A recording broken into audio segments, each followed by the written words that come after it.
पुराने वक्तों की बात है। एक गांव में एक बेवा अपनी एक बेटी अफशा और बेटी इफ्तिखार के साथ एक छोटे से घर में रहती थी। वो हंसी खुशी जिंदगी गुजार रहे थे कि एक दिन बेवा औरत का इंतकाल हो गया। अफशा और इफ्तिखार बहुत ज़्यादा दुखी हो गए। एक हफ्ता शोक मनाने के बाद इन्हें विरासत का ख्याल आया। वसीयत तो इनकी माँ ने की नहीं थी। उन्होंने गांव के बड़े बूढ़ों से मशवरा किया। इस बूढ़ी औरत के पास थोड़ी सी ज़मीन थी जिसमें वो फसल बोती थी और एक डिबिया थी जिसमें कीमती मोती थे।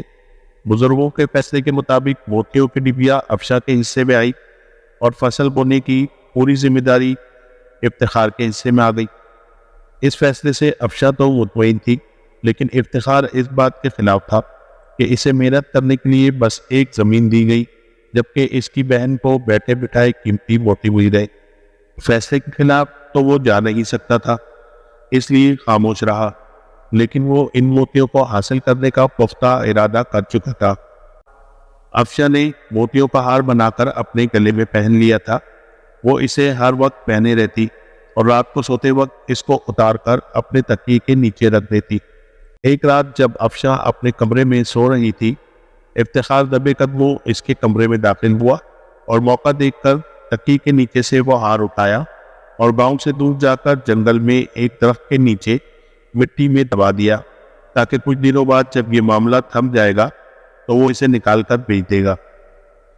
अगली सुबह जब अफशा उठी तो हार को ना पाकर बहुत परेशान हुई। इसने इसे हर जगह ढूंढा, लेकिन हार नहीं मिला। इफ्तिखार से पूछा तो इसने लाइल्मी का इजहार कर दिया। अब तो वो और भी परेशान और फिक्रमंद हो गई। इसने गांव में ऐलान करवाया कि जो शख्स इससे इसका हार ला कर देगा वो इससे शादी करेगी। गांव के बहुत सारे नौजवान इससे शादी करना चाहते थे। इस मुल्क का शहजादा अरसलान इन दिनों भेष बदल कर रियाया का हाल देखने इस गांव में आया था। वो शहजादा बहुत ईमानदार और अक्लमंद था। इसे अफशा का हार गुम होने का पता चला। एक आदमी से सारा माजरा पूछ लिया। अब इसका पहले शक इफ्तिखार पर गया, क्योंकि वो बहुत पुरसकून था, जबकि इसकी बहन का इतना कीमती हार गुम था। परेशान तो इसे भी होना ही चाहिए था। शहजादे ने अफशा की मदद का फैसला किया। रात को इफ्तिखार इस हार को निकालने के लिए जंगल की तरफ जाने लगा। शहजादे ने इसका ताक़ुब किया। जैसे ही इफ्तिखार ने ज़मीन में से हार निकाला, शहजादे ने इसे पकड़ लिया और इसे अफशा के पास ले गया। शहजादे ने इसको सारा वाक़या बताया कि वो इस मुल्क का शहजादा है। वो इफ्तिखार को सज़ा देना चाहता था, लेकिन अफशा ने मना कर दिया।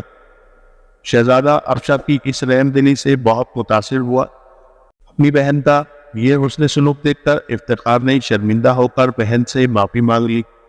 अफशा ने इसे माफ़ कर दिया। अपने वादे के मुताबिक अफशा ने शहजादे से शादी कर ली और इसके साथ महल चली गई। इफ्तिखार अब इस छोटे से घर में रहता है और इसी ज़मीन पर काम करता है, और शहजादा अरसलान और शहजादी अफशा हंसी खुशी ज़िंदगी गुजार रहे हैं, और वो मोतियों का हार अब भी अफशा के गले में ही रहता है।